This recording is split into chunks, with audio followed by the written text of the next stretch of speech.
ನಮಸ್ಕಾರ ದೇವ್ರು, ಎಲ್ರು ಹೇಗಿದ್ದೀರಾ? ಇವತ್ತು ಬೆಳಗ್ಗೆನೆ ನಮ್ಮ ಮನೇಲಿ 18,000 ದುಡ್ಡು ಕೊಟ್ಬಿಟ್ರು. ದೇಶದ ಸಾಲ ತೀರ್ಸ್ಬೇಕಾ ಹೇಳಿ, ತೀರಿಸ್ಬಿಡ್ತೀನಿ. ಆಮೇಲೆ ತಿಂಡಿ ಮಾಡಿದ್ರು, ತಿಂದೆ. ನಮ್ಮ ಮನೇಲಿ ಹಬ್ಬಕ್ಕೆ ಅಂತ ಚಕ್ಲಿ ಎಲ್ಲ ರೆಡಿ ಮಾಡ್ತಾ ಇದ್ರು. ನಾನೇನ್ ತಿಂದಿಲ್ಲ, ಬರೀ ಟೇಸ್ಟ್ ನೋಡ್ದೆ.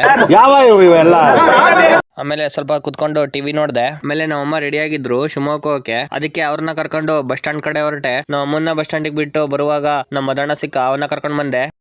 ನಾವು ಫುಲ್ ಮಸ್ತಾಗಿ ರೆಡಿ ಆದ್ವಿ. ಯಾಕಪ್ಪ ಅಂತಂದ್ರೆ ನಮ್ಮ ಅತ್ತೆಮ್ಮರಿಗೆ ಕಾಯಿ ಕೊಡ್ಬೇಕಾಗಿತ್ತು. ಅದಕ್ಕೆ ನಮ್ಮ ಮಳೆ ಕಾರ್ ತಗೊಂಡು ನಮ್ಮ ಮನೆ ಹತ್ರ ಹೋದೆ. ನಮ್ ದೊಡ್ಡಪ್ಪ ಡ್ರೈವಿಂಗ್ ಕೊಟ್ಟು ನಾವ್ ಹಿಂದಗಡೆ ಕುತ್ಕೊಂಡ್ವಿ. ನಾವು 4 ಜನ ಈ ಕಾರಲ್ಲಿ ಕೂತ್ಕೊಂಡ್ವಿ. ಇನ್ನು ಉಳ್ಕಿದರಿಗೆ ದೊಡ್ಡ ಕಾರಲ್ಲಿ ಬರ್ರಿ ಅಂತ ಹೇಳಿ ನಾವು ಹೊರಟ್ವಿ.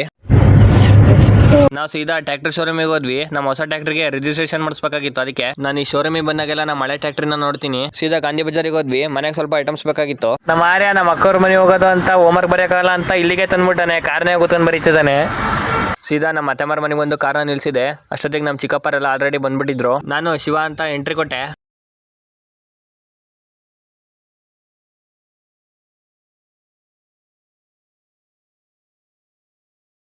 ನಾವು ಬಂದಿದ್ದೆ ಲೇಟ್ ಆಗಿರೋದ್ರಿಂದ ಊಟಕ್ಕೆ ಕರೆದ್ರು. ಊಟ ಮಾಡಕ್ಕೆ ಅಂತ ಹೊರಟ್ವಿ.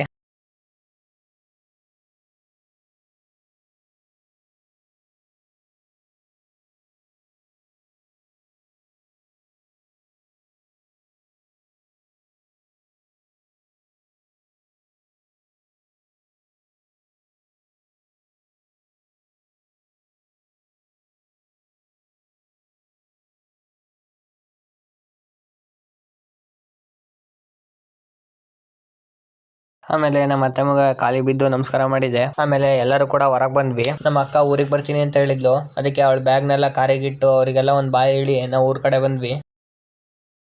ಕಾರ್ನ ನಿಲ್ಸಿ ಮನೆ ಕಡೆ ಹೋದೆ. ಇದಾಗಿತ್ತು ಇವತ್ತಿನ ದಿನಚರಿ.